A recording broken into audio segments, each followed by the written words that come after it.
우리는 하나님의 뜻을 아는 성도들입니다. 하나님의 뜻을 알아야 합니다.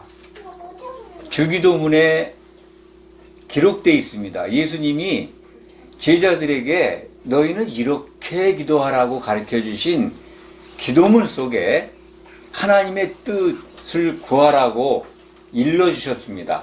그럼 하나님의 뜻이 무엇인지 우리는 찾아야 합니다. 그것이 기록된 성경이 신약성경 에베소서 1장 4절에서 6절 사이에 기록되어 있습니다. 물론 다른 성경 속에서도 하나님의 뜻과 목적을 찾을 수 있는데 우리가 가장 쉽게 하나님의 뜻을 알 수 있는 성경의 말씀이 에베소서 1장 우리가 읽었습니다. 4절에서 6절입니다. 곧 창세전에 그리스도 안에서 우리를 택하사 5절에 보면 그 기쁘신 뜻대로 우리를 예정하사 이렇게 기록되어 있습니다. 주기도문 마태복음 6장 9절부터 보시면 너희는 이렇게 기도하라 라고 가르쳐 주시면서 하늘에 계신 우리 아버지여 이름이 거룩히 여김을 받으시옵고 나라가 임하옵시며 뜻이 하늘, 셋째 하늘입니다. 하늘에서 이루어진 것 같이 땅에서도 이루어지리이다. 땅에서 이루어질 것을 기도하라는 말씀입니다. 그러니까 하나님의 뜻이 땅에서 이루어진다는 거 그거 먼저 알아야 되겠죠. 하나님의 뜻도 알아야 되고 그럼 하나님의 뜻 먼저 아는 그 길을 한번 먼저 찾아가 보겠습니다.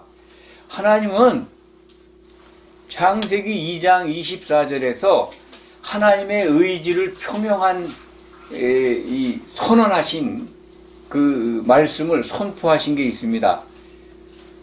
아담이 잠이 들었을 때 갈비를 빼서 아담의 아내 하와를 만들어서 아담에게 데려왔습니다. 그게 여자죠. 그 이름은 나중에 하와라고 부르십니다. 하와라는 뜻은 살았다 그런 뜻입니다. 그래서 산자의 어미가 됩니다.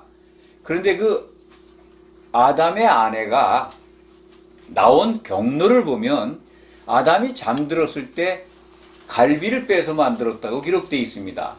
그러니까 여기에서의 의미는 아담의 몸의 일부가 아담의 아내가 됐다는 겁니다. 얼마나 아팠을까요? 갈비를 빼서 피를 흘려야 되니까. 아담이 피를 흘린 다음에 나온 게 아담의 색시입니다. 아내, 신부. 이것을 에베소서에서는 에베소서 5장 31절 32절 말씀에서는 이게 가장 큰 비밀이라는 거예요. 무슨 비밀? 아담과 그의 아내가 한 몸을 이루게 하시겠다는 창세기 2장 24절의 말씀이 정말 하나님의 가장 큰 비밀이라는 거 선언하고 있습니다. 하나님의 비밀이 뭐라고요? 창세전부터 숨겨져 왔던 것 그게 공개됐는데 아담과 그의 아내가 한 몸을 이루게 하시는 것 곧 아담이 잠들었을 때 피를 흘려서 아내를 만들어 주셨는데 그 피로 만든 아내와 아담이 하나가 되게 하는 것 그게 하나님의 뜻이고 비밀이라는 겁니다. 그래서 오늘 말씀은 에베소서 1장 4절에 기록되어 있는 하나님의 뜻은 바로 그겁니다. 하나님이 기뻐하시면서 세우신 뜻은 아담이 피를 흘려서 얻은 그의 아내와 한 몸을 이루게 하시겠다고 하는 것이 창세전에 세우신 하나님의 뜻이라는 겁니다. 창세전에 주목하시기 바랍니다. 사람이 만들어지기 전에 그런 생각을, 그런 뜻을 세웠다는 거예요. 그래서 많은 사람들이 의아하게 생각하는 부분이 많이 있습니다. 아니, 왜 사람에게 죄가 들어오게 해서 이 고생을 하게 하느냐. 아담이 범죄만 안 했으면 우리가 이 고생 안 하고 하나님과 그냥 낙원에서 영원 무궁토록 살 것인데 아담이 죄를 범해서 이 고생을 하게 하느냐라고 푸념하고 한탄하고 원망하는 사람들도 있었습니다. 그런 분들 저도 만난 적이 있습니다. 그렇지 않습니다. 하나님의 뜻이 창세전에 세워질 때부터 이미 아담은 범죄하도록 그렇게 정해져 있었고, 아담이 피를 흘려서 얻은 아내, 그 아내가 만들어지는 과정을 통해서 하나님은 뜻을 이루어 가실 계획을 세우셨습니다. 그래서 창세전에 기뻐하시면서 세우신 뜻이 뭐냐면 아담과 그의 아내가 한 몸을 이루게 하신다는 겁니다. 그게 하나님이 기뻐하시면서 세우신 뜻이에요.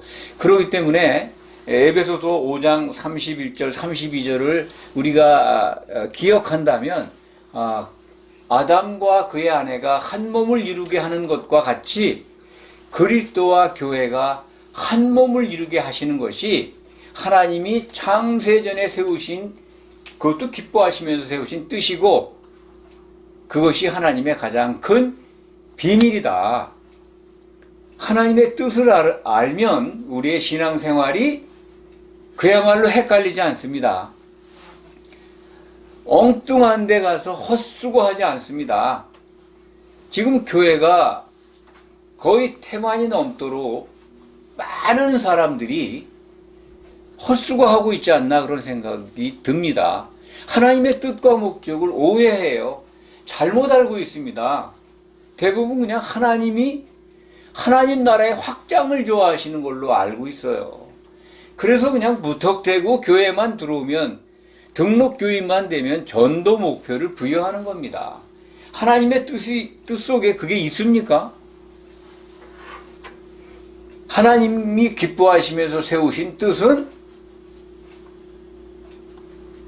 하나님의 형상대로 하나님의 모습을 하신 하나님의 그 본질상 하나님이신 예수님이 이 땅에 오셔서 피를 흘리고 그의 아내를 피로 사야 된다는 겁니다. 그 피로 산 아내가 하나님이 원하시는 대로 아주 정결한 처녀로 준비돼야, 그래야 결혼할 수 있다는 겁니다. 그게 신약 성경의 기록입니다. 그래서 우리는 교회로 부름을 받았고 흠이 없는 한 처녀로 준비하기 위해서, 그리스도의 그리스도의 신부로 준비하기 위해서 이렇게 신앙생활을 하고 있는 겁니다. 오늘 말씀 속에 그게 다 들어있습니다. 창세전에 그리스도 안에서 사람을 지으시기 전에 이미 하나님 생각 속에 이 계획이 있었다는 겁니다. 창세전에 그리스도 안에서. 그리스도라고 하는 것은 사람입니다. 하나님 생각 속에는 하나님이 사람이 되셔야 한다는 게 지금 깔려 있습니다. 하나님이 사람이 되셔야 돼요. 사람으로서는 스스로 하나님의 아들이 될 수가 없습니다. 하나님의 짝이 될 수가 없어요. 아담의 짝이 만들어질 수가 없습니다. 피를 흘려야 되는데 사람은 범죄하게 돼 있었습니다. 그러니까 범죄한 사람의 피를 가지고 어떻게 아담의 아내를 만들 수가 없습니다. 그것을 기억하시고 그리스도 안에서 우리를 택했다는 거예요. 지금 우리들, 교회에 들어와 있는 우리 성도 될 사람들을 하나님이 창조하시기 전에, 창세하시기 전에 우리를 택하셨다는 거예요. 그리스도 안에서. 그러면 창세전에 우리는 정해졌네. 그렇게 생각하는 게 예정론입니다. 장로교의 아주 대표적인 교리인데요. 그런 뜻이 아닙니다. 하나님이 사람이 되셔서 우리를 택하기로 작정하신 겁니다. 그렇기 때문에 그런 계획이 있었다라고 이해하시면 됩니다. 창세전에 이미 하나님이 사람이 되셔서 우리를 구원하실 계획을 갖고 계셨는데 그 목적이 뭐냐면 우리 택한 우리로 사랑 안에서, 하나님의 사랑 안에서 에베소서 1장 4절을 지금 말씀드립니다. 사랑 안에서 거룩하고 흠이 없게 하시려고. 중요한 게 거룩하고 흠이 없는 겁니다. 흠이 없어야 돼요. 흠이 없으려면 어떻게 됩니까? 인간은 죄악에 빠질 게 분명하니까 죄를 사하는 거룩한 피 흘림이 있어야 되는 겁니다. 아담이 피를 흘려서 그의 아내를 얻게 되었듯이 하나님이신 예수님이 그리스도가 되셔서 사람이 되셔서 이 땅에 오셔서 피를 흘려야 돼요. 그 피를 흘리셨지 않습니까? 그 피로 교회를 사신 내용이 지금 4절 속에 5절 속에 들어가 있습니다. 그래서 그런 계획을 가지고 계셨는데 5절에 오면은 그것이 구체화되는 겁니다. 실행이 되는 거예요. 4절은 계획입니다. 하나님 안에서 그 계획이 있었는데 그 기쁘신 뜻대로 그렇게 세우신 계획대로 우리를 예정하사, 그 예정론이 또 나오죠. 이게 이제 예정론으로 이어지는데 실행했다는 겁니다. 그 기쁘신 뜻대로 십자가를 지시는 내용이 나오는 거예요. 예수 그리스도로 말미암아. 예수가 그리스도가 되셔서 그 일을 행함으로써 자기의 아들들이 되게 하셨다는 겁니다. 이게 복음입니다. 예수님이라고 하는 하나님이 사람으로 오셨어. 사람으로 왔다는 건 피를 가진 인간이 되셨다는 겁니다. 하나님은 피가 없어요. 영이시기 때문에 육체가 없는 분입니다. 그런데 하나님이 사람들을 구원해서 아들 삼으시려고 사람이 되셨습니다. 사람 됐다는 게 중요하죠. 육체를 가졌다는 건 피를 가졌다는 겁니다. 피가 왜 가져야 됩니까? 피를 흘려야 되기 때문에요. 사람들의 죄를 사셔야 되기 때문에 피 흘림을 위해서 사람이 되신 겁니다. 이 안에 모든 복음이 다 들어 있습니다. 자기 그리스도로 말미암아라는 것은 예수님이 십자가에서 피를 흘렸다는 겁니다. 피를 흘리셔야 되는 거죠. 실질적으로 십자가에서 자기의 피를 다 쏟았습니다. 거룩한 피를. 그래서 그 피를 바라보는 사람들을 부르셨습니다. 교회로. 택하셔서 부르신 거죠. 그것이 바로 그의 아내를 얻는 방법입니다. 아담이 잠들었을 때 하나님께서 갈비를 빼서 피를 내서 하와를 만들어서 아담에게 갖다 주셨잖아요. 그래서 부부가 됐습니다. 그것을 보시면서 내가 반드시 이 아내와 그 남자죠. 아담과 아내를 한 몸 이루게 하시겠다라고 선언하신 겁니다. 창세기 2장 24절. 그것이 하나님의 가장 큰 비밀이다. 그것이 창세전에부터 세우신 기뻐하시면서 세우신 뜻이다라고 성경은 우리에게 일러줍니다. 하나님의 뜻이 이제 뭔지 아셨을 겁니다. 그리스도와 교회의 결혼입니다. 이제 한 몸을 이루게 한다는 게 뭡니까? 부부가 되게 하신다는 겁니다. 하나가 되게 하신다는 겁니다. 교회가. 그러니까 여기서 이제부터 이제 또 상당히 많은 교리들이 나왔고 이단도 나오고 그럽니다. 각자가 교회라고 이제 생각하고 교리를 만든, 참 우리나라의 대부분의 교회 강단은 각자가 신부라고 가르칩니다. 근데 그리스도의 아내가 우리 각자가 아닙니다. 우리를 예정하셔 우리가 한 몸 되게 하시는 겁니다. 한 아내를 얻는 과정이 교회를 피로 사신 이유입니다. 교회를 그럼 뭐로 세우십니까? 각자가 아내면은요, 교회가 필요 없습니다. 그렇지 않습니까? 그런데 각자가 교회라고 이렇게 우기는 거는 교회를 잘 모르기 때문에 그런 겁니다. 교회는 성도들이 모여서 그리스도의 생각으로 그리스도의 피로 부르심 받은 거룩해진 성도들이 흠이 없이 하나가 되는 겁니다. 그래서 한 몸을 이루라, 하나가 되라고 신약 성경은 우리에게 명령하고 있는 겁니다. 우리가 하나 되게 하기 위해서 뭐를 보내주셨습니까? 성령을 보내주셨습니다. 성령이 하시는 일이 그 일이에요. 성령은 교회에 오셔서 교회에 들어와 있는 성도들이 하나 되게 하시는 분입니다. 성령을 딴 데서 찾으면 성령 아닌 더러운 영을 받게 됩니다. 그거 아셔야 합니다.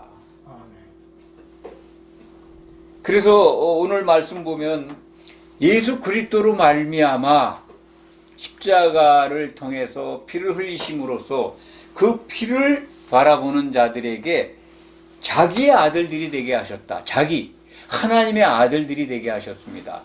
하나님의 아들들이 되어야 합니다. 그러니까 우리는 지금 아들이라는 신분이라고 생각할 수 있습니다만 신약 성경은요, 교회로 부름받은 우리를 아들이라고 부르지 않습니다. 아들이 돼가는 하나님의 자녀라고 구별돼서 설명합니다. 로마서 8장 17절인가 16절로 기억이 되는데요. 17절입니다. 16절부터 제가 한번 읽어드리겠습니다. 로마서 8장 16절. 성령이 친히 우리의 영과 더불어 우리가 하나님의 자녀인 것을 증언하시나니, 자녀입니다. 자녀이면 또한 상속자, 곧 하나님의 상속자요, 그리스도와 함께 한 상속자다. 상속자가 되어야 한다는 겁니다. 상속자가 됐다는 뜻이 아니에요. 상속자는 아들이 돼야죠. 요한계시록 21장 7절에 가면은 상속자, 곧 이기는 자가 되어야 하나님의 아들이 됩니다. 귀를 잘 기울이시기 바랍니다. 방향을 잘 잡아주시기 바랍니다. 그래서 하나님의 아들들이, 그의 아들들이 되게 하셨다라고 하는 말씀은 아들이 되어야 된다는 겁니다. 그래서 아들이 되어야 6절에 있는 일들을 우리가 하게 됩니다. 하나님이 세우신 최종 목적, 우리가 그리스도로 말미암아서 교회의 지체가 되었고, 그 지체들이 흠이 없이 준비돼서 하나님의 아들들이 돼가지고 어린 양의 혼인잔치에서 찬송해야 합니다. 이것이 신약 성경에 다 기록이 되어 있습니다. 혼인잔치에 들어가야 된다는 거죠. 혼인식에 들어가야 됩니다. 우리들이 어떻게? 한 몸을 이루어서 예수님의 생각으로 같아져서 흠이 없는 한 처녀로 준비돼서 결혼식에 들어가야 합니다. 그래서 에베소서 1장 6절에 기록되어 있는 이는 그가 사랑하시는 자 안에서, 하나님께서 사랑하시는 자 안, 사랑하시는 자가 누굴까요? 예수 그리스도십니다. 하나님께서 사랑하시는 자, 예수님 안에서 우리에게 거저주신 은혜라는 겁니다. 우리의 공로가 있어서 우리가 하나님의 자녀로 부름받은 게 아니에요. 일방적인 은혜로 우리가 거듭나서 교회의 지체가 됐습니다. 그러니까 우리는 뭡니까? 하나가 되어야 되는 겁니다. 거저주 은혜를 받았기 때문에. 그래서 은혜의 영광을 찬송하게 하도록 되어야 한다는 겁니다. 이게 복음입니다. 교회에 들어와서 구원이 완성됐다? 그게 아니에요. 아들들이 되어야 됩니다. 이제 우리는 자녀의 신분으로 아들이 되어 가고 있습니다. 흠이 없는 아들들이 되어야 합니다. 그래서 이기는 자가 되라는 것이 신약 성경 마지막 책에 끊임없이 나오는 하나님의 명령입니다. 이기는 자는 상속자가 되리라. 이것들을 받으리라. 그 이기는 자를, 요한계시록 21장 7절은 이기는 자는 이것들을 상속으로 받으리라. 나는 그의 하나님이 되고 그는 내 아들이 되리라 라고 아주 하나님께서 하나님의 이름을 걸고 약속을 하시는 겁니다. 우린 그러니까 아들들이 돼야죠. 아들들이 되는 방법을 신약 성경은 알려주고 있습니다. 오늘 말씀을 통해서 보면은 왜 흠이 없이 단장되어야 되냐면 예수님은 흠이 있는 교회와 결혼하실 수가 없습니다. 예수님이 속히 오신다고 했는데 왜 못 오실까요? 신부가 정결한 처녀로 준비가 안 됐어요. 교회가 흠이 너무 많아요. 그거 완성될 때까지 기다리시는 겁니다. 준비가 안 돼서. 예수님이 신랑이 준비가 안 된 게 아니라 결혼할 짝인 교회가 준비가 안 된 겁니다. 교회가 건물로 오해하시는 분들도 많이 있는데요. 절대 그렇지 않습니다. 교회는 부름을 받은 우리 성도들입니다. 완성되기까지 흠이 있을 수 있고 누룩이 들어가 있을 수 있습니다만 예수님 오실 때 심판이 있습니다. 그때 흠이 있는 교회의 지체들, 성도들은요 다 탈락돼요. 지옥으로 던져집니다. 그게 그리스도의 심판대입니다. 고린도후서 5장 10절, 로마서 14장 10절에 하나님의 심판대, 고린도후서 5장 10절은 그리스도의 심판대, 예수님 다시 오실 때, 장가가러 오실 때 먼저 교회에 들어와 있던 믿었던 자들을 심판하십니다. 지옥 가는 자들은 안 믿는 사람들이 가는 게 아니에요. 정말 정신 차려서 들으시기 바랍니다. 좋을 시간이 없어요. 교회에 와 있는 분들은 귀를 열고 들어야 됩니다. 마귀가 쉬지 않고 일을 해요. 이 정도 말씀하면 다 알아들으실 겁니다. 어떤 분이 제 영상을 보시고 웃는 얼굴을 좀 봤으면 좋겠다 그랬는데 제가 웃을 수 있습니까? 너무나도 엉터리 복음만 듣고서 할렐루야 하고 아멘 하고 박수 치는데 누군가는 이걸 알려줘야 될 거 아닙니까? 물론 저만 이렇게 외친다고 말씀드리는 게 아닙니다. 정말 신실하신 목사님들도 있고 참된 복음을 전하는 분들도 많이 있습니다만 저에게 주신 은혜 가운데에서 제가 할 역할은 이렇게 성경에 기록된 걸 올바로 알려드리는 것뿐입니다. 흠이 있는 지체들 전부 다 그리스도의 심판대에서 화를 당합니다. 어떻게 이런 일이 있을 수 있을까 놀랍니다. 그날에 칭찬받는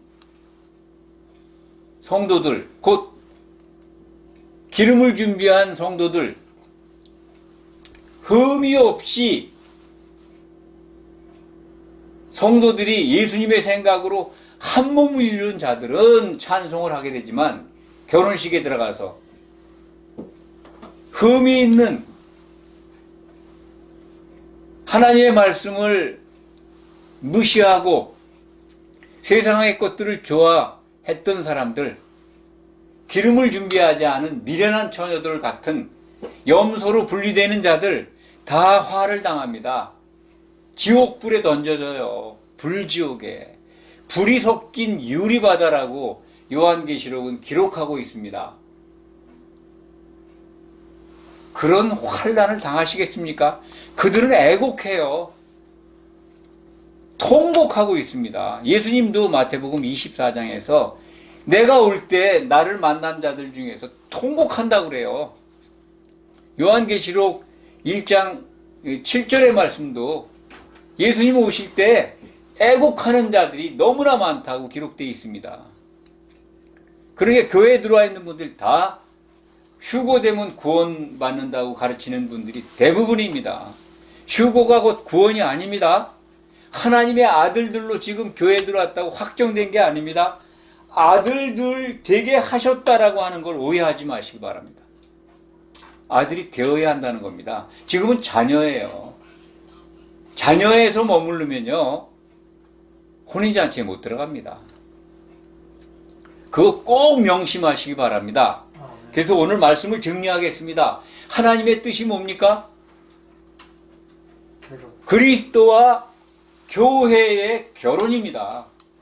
결혼해야 되는 겁니다. 하나님은 결혼 계획을 세우셨어요. 그 결혼이 이루어지면 하나님의 우리에게 주신 모든 성경의 기록은 끝이 납니다. 결혼식에 들어가는 것이 우리가 받아야 될 최고의 복입니다. 그 다음에 새 예루살렘에서 우리가 누릴 영광은 계시록에 자세하게 기록되어 있습니다. 먼저 우리는 어린 양, 곧 예수님이 오실 때 먼저 있게 되는 그리스도의 심판대에서 칭찬받아야 되고, 그러려면 성령의 기름을 준비해야 되고, 그러려면 하나님의 뜻을 알아야 되고, 하나님의 뜻을 안다면 이제 준비를 해야 되겠죠. 기름을 준비해야 됩니다.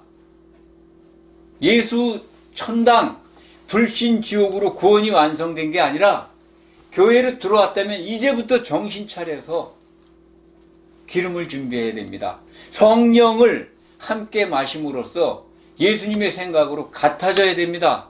그러려면 먼저 자기 부인을 해야 됩니다. 자기 속에 있는 생각 덩어리를 다 내버려야 됩니다. 그 은혜가 임하도록 여러분들 기도하시기 바랍니다. 그게 출발입니다. 그래야 하나님의 아들들이 됩니다. 주님과 더불어 찬송해야 될 거 아닙니까? 6절을 읽고 마무리하겠습니다.